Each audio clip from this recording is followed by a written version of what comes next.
Hi, my name is Parmar Dipesh. You are watching Parmar Dipesh English Literature and Grammar channel. Today we will learn about preposition. Preposition को लोग preposition भी pronunciation करते हैं. इसको हिंदी में पूर्वसर्ग या संबंध बोधक कहा जाता है. ये दो वर्ड से मिलकर बना है प्री प्लस पोजीशन. प्री का मतलब होता है पहले, पोजीशन का मतलब स्थान या जगह. लेकिन ये पहले स्थान या जगह कहाँ पर लेता है वो देखते हैं. अभी एग्जाम्पल से समझ लेते हैं कि कहाँ पर आगे आएगा. Divide this apples among them.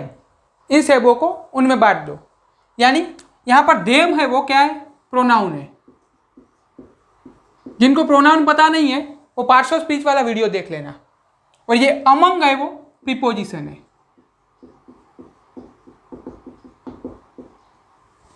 तो नाउन और प्रोनाउन के आगे प्रीपोजिशन आता है, तो इसीलिए उसे प्रीपोजिशन कहा जाता है.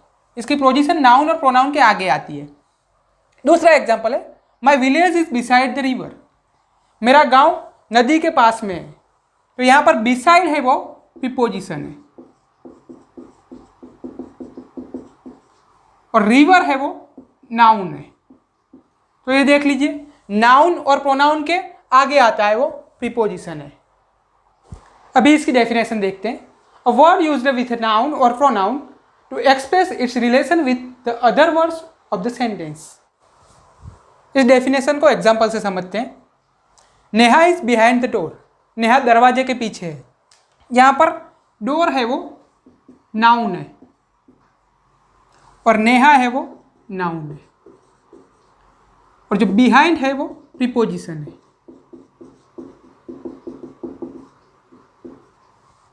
अभी डेफिनेशन देखो. A word used with a noun और प्रोनाउन. तो यह नाउन है तो नाउन के साथ में यूज हुआ है. बिहाइंड है वो तो ये प्रीपोजिशन है. To express its relation with the other words of the sentence. यानी इसका रिलेशन अदर वर्ड्स यानी नेहा के साथ में दिखा रहा है तो इसे प्रीपोजिशन कहा जाएगा. यानी नेहा और डोर का रिलेशन बिहाइंड दिखा रहा है, इसीलिए ये प्रीपोजिशन है. दूसरा एग्जाम्पल देखते हैं. My mobile is in the pocket. मेरा मोबाइल जेब में है.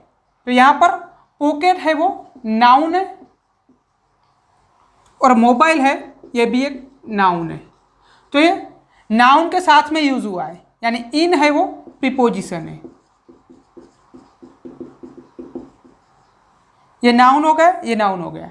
यानी इसका रिलेशन इसके साथ, मोबाइल का रिलेशन पॉकेट के साथ में दिखाया है. तो किसने दिखाया? इन ने दिखाया. इन ना होता तो हमें इसका रिलेशन पता ना चलता. लास्ट है, the puppy is under the shade. कुत्ते का बच्चा शेड के नीचे. शेड या छप्पर भी कह सकते हैं हिंदी में.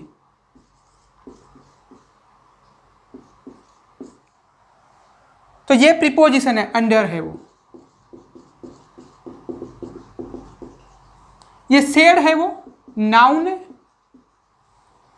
द पपी, पपी क्या है? नाउन है. कुत्ते का बच्चा जो पपी कहते हैं, और शेड है छप्पर कहते हैं, जो घर के पीछे या आगे लोग बनाते हैं छप्पर, छपरा भी बोलते हैं. तो ये नाउन हो गया. तो इन दोनों का रिलेशन अंडर दिखा रहा है तो प्रीपोजिशन है. अभी काइंड्स ऑफ प्रीपोजिशन या टाइप्स ऑफ प्रीपोजिशंस देख लेते हैं. सिंपल, कंपाउंड, फ्रेजल या फ्रेज भी कहते हैं इसको, participle and double prepositions. Examples देखते हैं. Simple, for, from, in, on, off, to, over, up, with, since, at, by, till, etc. Compound के अंदर among, amongst, beneath, beside, around, between, before, beyond, behind, within, below, above, along, amidst, etc. Phrasal या phrase के अंदर according to, along with, because of, in accordance with, on behalf of, in case of, in front of, etc.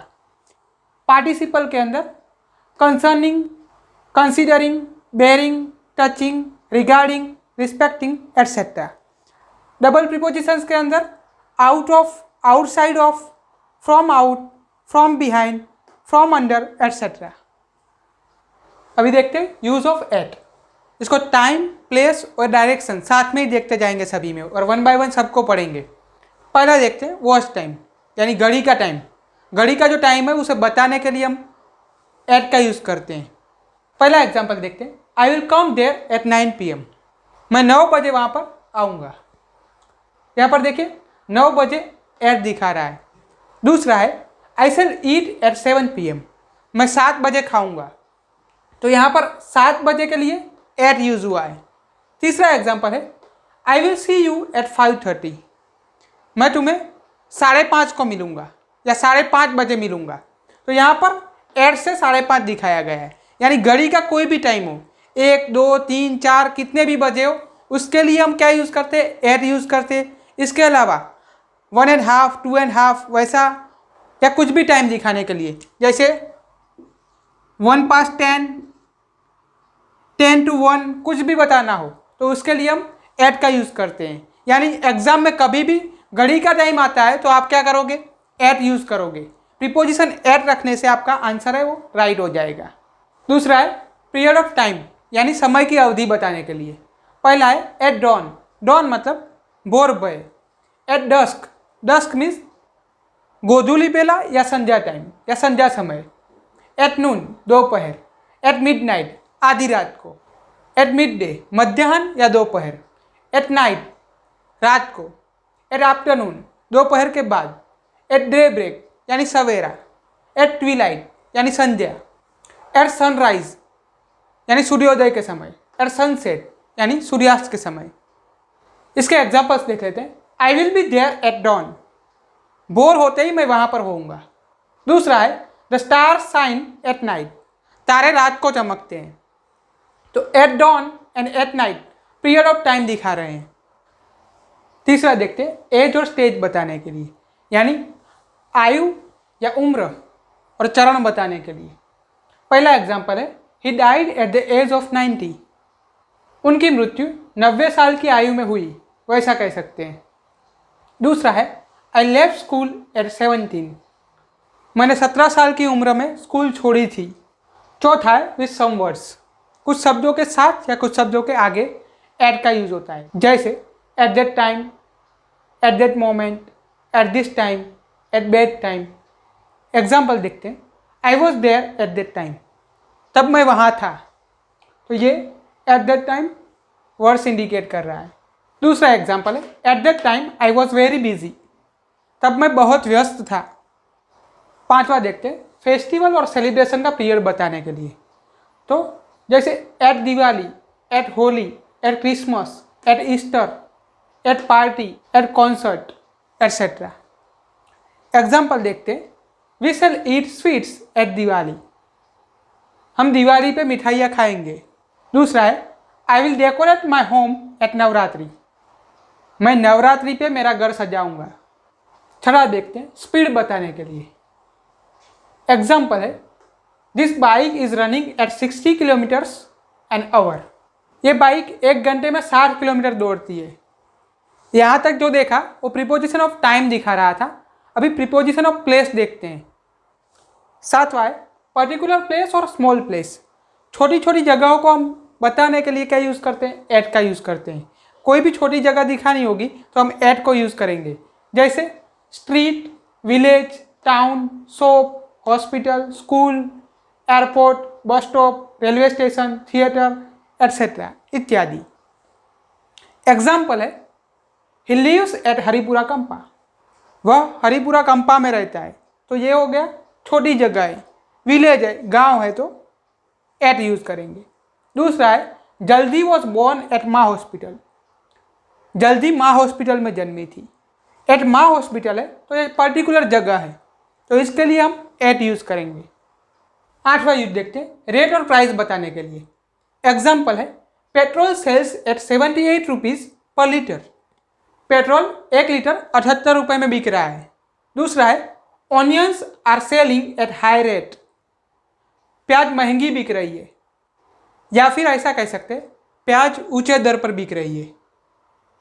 तीसरा है आई गोट this marker eight ₹25, मुझे ये marker 25 रुपये में पड़ी, या फिर मैंने ये मार्कर 25 रुपये में खरीदी। नौवां है टेम्पररी एक्शन, यानी अस्थायी कार्य को बताने के लिए। एग्जाम्पल देखते हैं, ही इज़ एट वर्क, वह काम कर रहा है। दूसरा है ही इज़ एट प्ले, वह खेल रहा है। 10 वाई एम एक्सप्रेस करने के लिए, यानी उद्देश्य अभिव्यक्त करने के लिए। एग्जाम्पल्स देखते हैं। लाफ एट पर हंसना, स्माइल एट पर मुस्कुराना, लुक एट को देखना, मोक एट का मजाक उड़ाना, साउट एट पर चिल्लाना, ग्रम्बल एट पर बड़बड़ाना, ग्राउल एट पर गुर्राना, किक एट को लात मारना, बाइट एट को काटना, एम एट का उद्देश्य, शूट एट पर निशाना साधना। का, की, को, पर वैसे में यूज होगा ये। इसका लास्ट यूज देखते हैं 11th फ्रेज के लिए। फ्रेज नहीं पता है वो फ्रेज एंड क्लोज वाला वीडियो देख लेना, लिंक डिस्क्रिप्शन में दे दूंगा। एग्जाम्पल्स देखते हैं। एट ऑल बिल्कुल, नॉट एट ऑल बिल्कुल नहीं, एट फर्स्ट पहले, एट लास्ट अंत में या बाद में, एट लीस्ट कम से कम, एट द एंड अंत में, एट दिस स्टेज इस स्तर पर, एट एनी रेट कोई भी कीमत पर या किसी भी कीमत पर, एट द लास्ट मिनट आखिरी क्षण में या फिर अंतिम क्षण पर, एट द आउटसाइड बाहर। यह टॉपिक अगले वीडियो में कंटिन्यू रहेगा। If you like this video, then like and share this video and subscribe my channel. Write your suggestion and feedback in the comment box.